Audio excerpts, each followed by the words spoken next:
Okay, so we're gonna get to this cheap $30 thing that can help fix most of your autofocus issues for a lot of cameras. But first, I have to rant a little bit about the whole autofocus debate. Now, there are a lot of situations where I feel like autofocus is very, very useful. If you're an event videographer, you shoot weddings, you're in a lot of running gun situations where it's just really unpredictable and you need the camera to do a lot of the work of pulling focus, I totally see the merit for autofocus. But the main problem that I have is, given the nature of my main channel, I get a lot of questions from people saying, hey, what's the best camera to buy?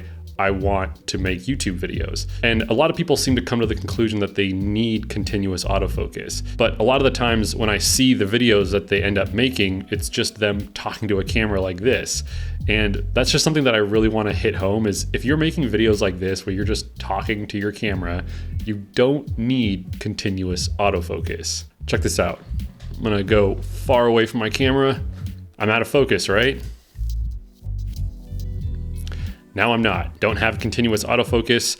I'm using a Panasonic GH5, which has been notorious. Everybody that reviewed this camera back in 2017 said, man, if only it had good continuous autofocus. And I have honestly never seen the need for continuous autofocus for making YouTube videos where I'm just talking to my camera. I don't think it's a necessity. Is it nice to have? Yes, not a necessity.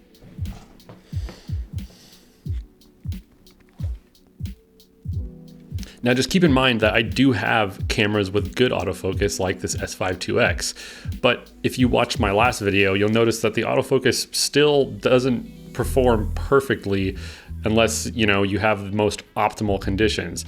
I may have just totally dropped the ball on setting the right autofocus setting, but I don't change anything on my cameras most of the time. And in that video, the autofocus kind of just went all over the place a couple of times, which is really frustrating.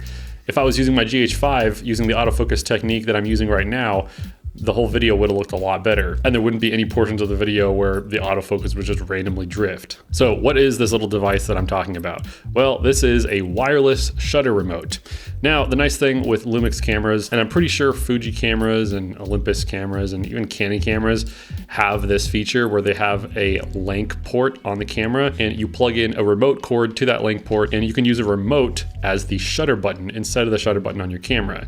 And with Panasonic cameras, you can set the shutter button to be your focus button, and then a full press will be the record button. So half pressing this little button grabs my focus. So I know that I'm in focus because the little box around my face turned green, and then full pressing it would start or stop my recording. Now I have my focus mode set to single point, so it's not going to be continuous, but where it's going to look for focus, I have it on face and eye detect. So it doesn't matter where I go in the scene, if it can see my face, then I can half press and it'll get me in focus. So I can go over here. I'm currently out of focus, but I know that the little box is around my face. I half press this button, grabs my focus, and I'm in focus again. I'm over here, half press, grabs my face, I'm in focus. So the thing is, like, the contrast detection on these cameras is actually pretty good. Your face has a lot of contrast in it naturally with your eyebrows and, especially if you have a mustache, but like naturally your face has a lot of contrast in it. So it's pretty easy for most cameras to find your face.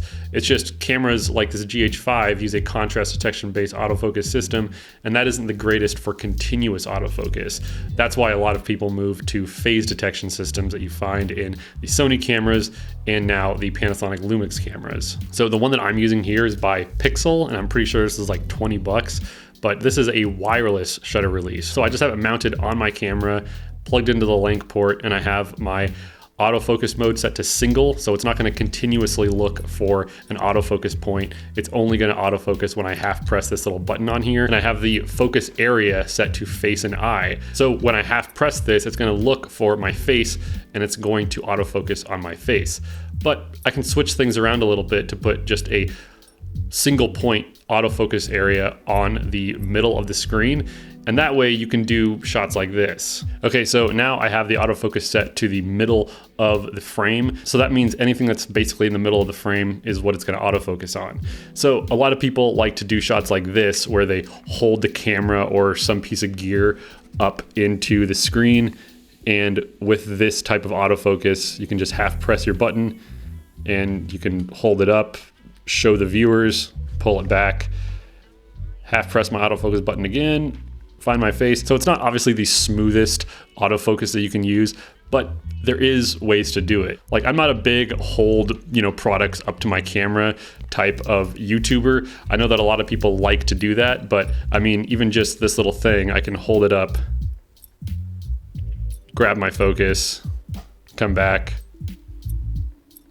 So again, not super smooth, but you can do it with pretty decent accuracy. So this little wireless shutter remote, along with the wireless receiver that plugs into your camera, it's only like 20 or 30 bucks. And the thing that I find is that, like, so many people, they have a budget and they go for a camera with good continuous autofocus, but they blow all their money on a camera and then they shoot with a kit lens. Getting a camera like the GH5 and then investing a little bit more money in your lens kit, in my opinion, can sometimes be a better use of your money. But that's just what I wanted to share with you today. I don't know why a lot of people don't do this, but it's just such an easy and simple solution to make sure that you're in focus.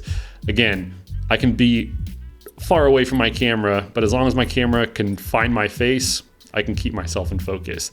And that's how I've been doing it for years. So anyways, hope this tip helps, and I'll catch y'all next time. Later.